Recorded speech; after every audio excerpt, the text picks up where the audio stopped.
Ina naman. Eto naman, yung pamilya ng teacher na nasawi sa road crash, sangkot ang anak umano ng Marikina Vice Mayor. Nananawagan ng hustisya.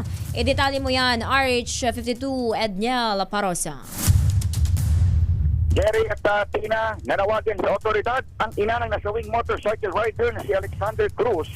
Pabilisin ang pag-usad ng kaso upang agad makapaglabas ng warrant of arrest laban sa inireklamong anak umano ng DC Alcalde ng Marikina. Magugunit ang isang linggong na koma bago namatay ang pamampasan ng lungsod ng Marikina o PLMAR teacher matapos mabangga ng SUV na minamaneho na isang David de Guzman, ang sinasabing anak ni Vice Mayor Del de Guzman. Kinilala ng Marikina Police ang 24 anyos na suspect pero ayaw nilang kumpirmahin ang relasyon nito sa Vice Mayor. Sa isang social media post, sinabi ni Mary Ann Quintos Cruz, nangangamba silang mag-anak dahil baka makatakas pa itong si De Guzman. Formal na umanong na isumiti sa Office of the City Prosecutor sa Marikina ang certified true copy ng death certificate ni Alexander na ay kukumpleto sa mga pangunahing dokumentong kailangan sa kaso.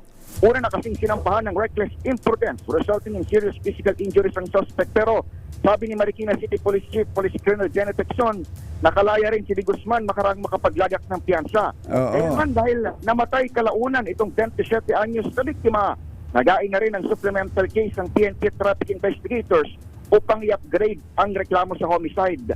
Nangyaring insidente nitong Hunyo 13. Batay sa June 13, Sabado. Mukhang mabilis yung takbo ng SUV, ano? Dahil papaliko yung motor, pakaliwa. Tsaka niya sinalpok. Ito. Pinapakita natin ngayon. Dumarating yung motorsiklo. May signal. Nagsisignal siya pakaliwa. Kumaliwa. Ayun! Mario Josep. Nako. Tama ka, Jerry. Kita sa video o kopya ng CCTV na nakasignal na. In fact, nakapasok na yung motorsiklo doon sa yellow box. Nasa yellow box na.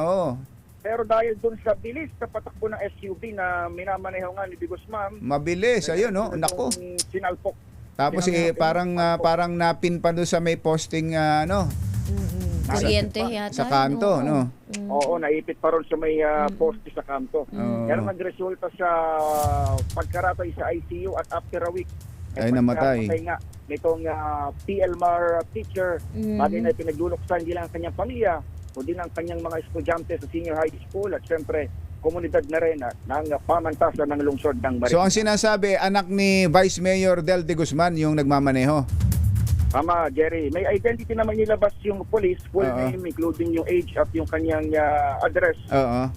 Pero pag tinatanong natin, ako mismo ay nagtatanong kung anak ba ni Vice Mayor Del de Guzman, binabanggit ng pulisya ay hindi na raw magmamater.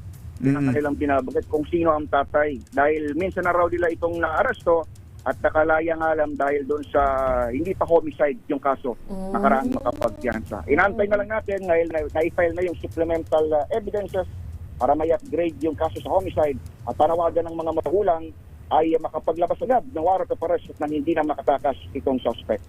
Ako si Edniel Parosa, Visa Rage. Una sa Pilipinas, una sa Pilipino. Ayun,